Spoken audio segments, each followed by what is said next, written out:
नमस्कार, news point लेकर हाजिर हूं मैं राजीव। दोस्तों, देश में बीजेपी के खिलाफ जबरदस्त तरीके से माहौल बनता जा रहा है।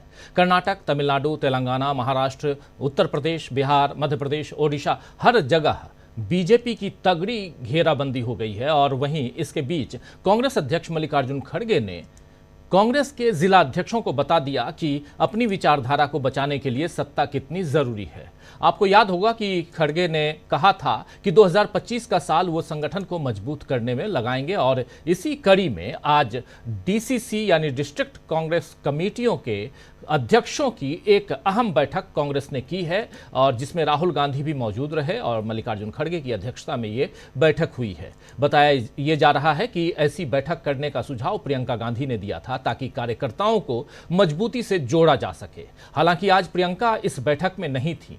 आज उनका केरल का दौरा है जहां वो अलग अलग कार्यक्रमों में हिस्सा ले रही हैं। इधर मल्लिकार्जुन खड़गे ने आज जिला अध्यक्षों से जो बात की है उसमें कहा है कि हमारी विचारधारा मजबूत है, लेकिन हम इसे सत्ता के बिना लागू नहीं कर सकते। कांग्रेस को लोकसभा चुनाव में 100 सीट मिली थी। अगर हमने और मेहनत की होती तो 20-30 सीट और जीतकर सरकार बना सकते थे। इस दौरान उन्होंने अपनी पार्टी कार्यकर्ताओं से यह भी कहा कि कांग्रेस की लड़ाई संसद के अंदर और बाहर बीजेपी और आरएसएस दोनों से है, अंदर भी है और बाहर भी है, और दोनों में लड़ाई जो है वो बीजेपी और आरएसएस दोनों से है।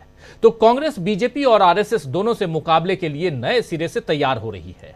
वैसे भी कांग्रेस से अभी भी बीजेपी को काफी डर लगता है। कल ही जिस तरह ओम बिरला ने राहुल गांधी को बोलने नहीं दिया और मर्यादा बनाए रखने पर नसीहत दी, उस पर लोकसभा अध्यक्ष की काफी आलोचना हो रही है। आज रॉबर्ट वाड्रा ने यहां तक कह दिया कि हमें रिश्तों को निभाना सिखाया जाता है, हमें रिश्तों को निभाना सिखाया जाता है। हम भाजपा की तरह नहीं हैं जो रिश्ते तोड़ते हैं और अपनी शादी को भी नहीं निभा पाते। यहां रॉबर्ट वाड्रा ने इशारों में नरेंद्र मोदी पर ही तंज कसा है। वैसे तो राहुल गांधी या प्रियंका गांधी इस तरह के निजी हमले नहीं करते हैं, लेकिन रॉबर्ट वाड्रा ने बीजेपी को करारा जवाब देने की कोशिश की है। उधर तेजस्वी यादव ने भी आज बिहार में बीजेपी पर निशाना साधा और बता दिया कि उसे केवल अपनी सत्ता की चिंता है। आइए सुनते हैं तेजस्वी यादव को क्या कह रहे हैं, सुनिए। लगातार जो है हम लोग कह रहे हैं कि सरकार को आत्मचिंतन और मंथन करने की आवश्यकता है महोदय। इस साल चुनावी वर्ष होने के कारण अचानक से 24-25 और 25-26 में यानी एक साल में महोदय 3,17,000 करोड़ का तो बजट था, यानी एक साल में 39,000 करोड़ का आपने वृद्धि बना दिया। हम जानना चाहते हैं एक साल के अंदर 39,000 करोड़ आप बढ़ा कैसे दिए? बिहार का रेवेन्यू कहां से इतना फायदे में रहा है? बिहार जो आप बढ़ा दिए, ये कहां से आंकड़ा लाए हैं? बिहार को कितना फायदा हुआ है जरा ये बता दे, या बिहार कर्ज में है ये बता दे। हमारे समय में यानी राजद के समय में इन्फ्लेटेड बजट नहीं होता था, अब तो सारा इन्फ्लेटेड बजट है महोदय, बनाते हैं। 20 वर्षों में शासन के बावजूद बिहार आज भी केंद्र सरकार पर आर्थिक रूप से निर्भर है महोदय। राज्य का केवल 27% राजस्व अपने स्रोत से आता है महोदय। 3,19,618 करोड़ रुपए बिहार पर कर्ज है। आप सोचिए, हर दिन प्रतिदिन 56 करोड़ रुपए कर्ज का सूद में यानी ऋण में जो है ब्याज में बिहार सरकार दे रही है। अजब अनूठा बिहार का सिस्टम बना दिया, जहां खेतों के बीच में बिना सड़क संपर्क पुल खड़े हैं। शराबबंदी ऐसी, आदमी तो छोड़िए चूहे भी शराब पी रहे हैं।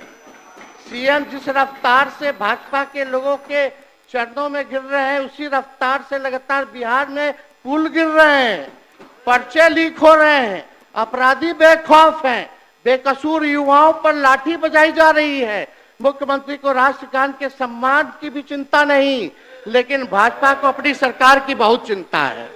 अपराध की खबरों से अखबारों का रंग लाल और सरकार का मुंह काला हुआ पड़ा है महोदय। 20 साल का इनका शासन का 65,000 से ज्यादा हत्याएं हुई हैं, 25,000 रेप हुआ है, 1 लाख किडनैपिंग हुई है, 3 लाख चोरियां हुई हैं महोदय। ये थाना हो, ब्लॉक।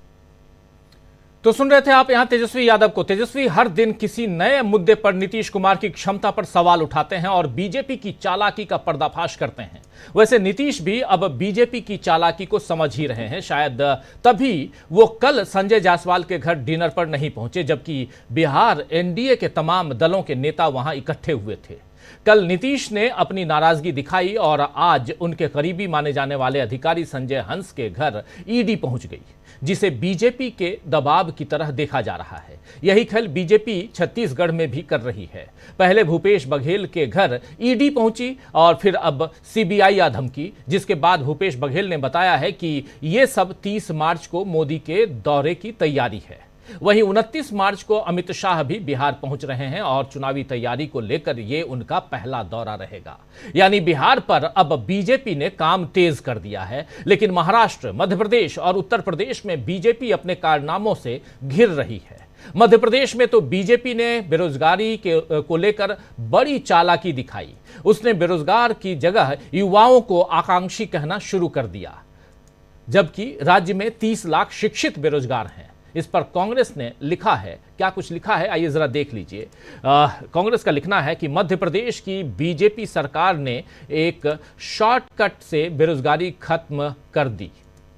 बीजेपी सरकार ने बेरोजगार शब्द ही हटा दिया। अब मध्य प्रदेश के बेरोजगार आकांक्षी युवा कहलाएंगे। ना होंगे बेरोजगार, ना होगी बेरोजगारी। आप सरकार को थैंक यू बोल सकते हैं। तो ये थैंक यू बोलिए युवाओं के लिए कह रही है कांग्रेस पार्टी, जो बेरोजगार युवा हैं, जो बीजेपी को लेकर आए हैं उनके लिए। लेकिन वहीं उत्तर प्रदेश में महाकुंभ भगदड़ के मुआवजे में बीजेपी ने चालाकी दिखाई, तो यहां अखिलेश यादव ने मोर्चा संभाला है। अखिलेश यादव ने लिखा है, क्या कुछ लिखा ट्विटर पे, आइए जरा वो भी देख लेते हैं। लिख रहे हैं कि 25 लाख मिलने थे, 2.5 लाख मिल रहे, महाकुंभ हादसे के मुआवजे पर खेल चल रहा है। ये कह रहे हैं अखिलेश यादव की भाजपाई कम से कम मृत्यु के मुआवजे में तो बेईमानी न करें और कुछ नहीं कहना है, ये दिखाते हुए और कुछ नहीं कहना है। तो ये अखिलेश यादव हैं। उधर महाराष्ट्र में उद्धव ठाकरे ने सौगाते मोदी पर सवाल उठाते हुए कहा है कि बीजेपी को अब आधिकारिक तौर पर इस बात की घोषणा कर देनी चाहिए कि उसने हिंदुत्व को त्याग दिया है। वो यानी बीजेपी उन लोगों को सौगाते सत्ता बांट रहे हैं जिनके घर बुलडोजर से ध्वस्त कर दिए गए और कई लोग सांप्रदायिक दंगों में मारे गए। होली में मुसलमानों पर तंज कसने वाले अब चुनाव के समय पूरन पोली बांटते हुए नजर आ रहे हैं। उन्होंने कहा है कि क्या यह सौगात सिर्फ बिहार चुनाव तक ही सीमित है या आगे भी जारी रहेगी। इधर दक्षिण राज्यों में, दक्षिण के राज्य आप सब जानते हैं, तमिलनाडु खासकर, लेकिन दक्षिण राज्यों में बीजेपी घिर गई है। एक तरफ तमिलनाडु में स्टालिन ने वक्फ संशोधन विधेयक के खिलाफ प्रस्ताव पारित किया, तो तेलंगाना में रेवंत रेड्डी ने परिसीमन के खिलाफ प्रस्ताव पारित किया है। वहीं कर्नाटक में बीजेपी ने बागी विधायक बसनगौड़ा पाटिल यतनलाल को निलंबित कर दिया है, जिससे अब बीजेपी में फूट पड़ गई है और बढ़ेगी ये फूट, ये तय मानिए। इन राज्यों के अलावा ओडिशा में कांग्रेस विधायकों के निलंबन के विरोध में आज जिस तरह जोरदार प्रदर्शन हुआ, उसमें भी बीजेपी घिर गई है। तो पूरे देश में किस तरह खुल गया है बीजेपी के खिलाफ मोर्चा, आइए दोस्तों इसी पे आज हम चर्चा करेंगे। यहां से लेकर, यानी उत्तर से लेकर, बिहार से लेकर और दक्षिण तक, दिल्ली उत्तर प्रदेश होते हुए आप देखिए जो सूरत हाल है, उसकी एक बानगी आपके सामने हम पेश कर रहे थे। चलिए चर्चा को आगे बढ़ाते हैं। हमारे साथ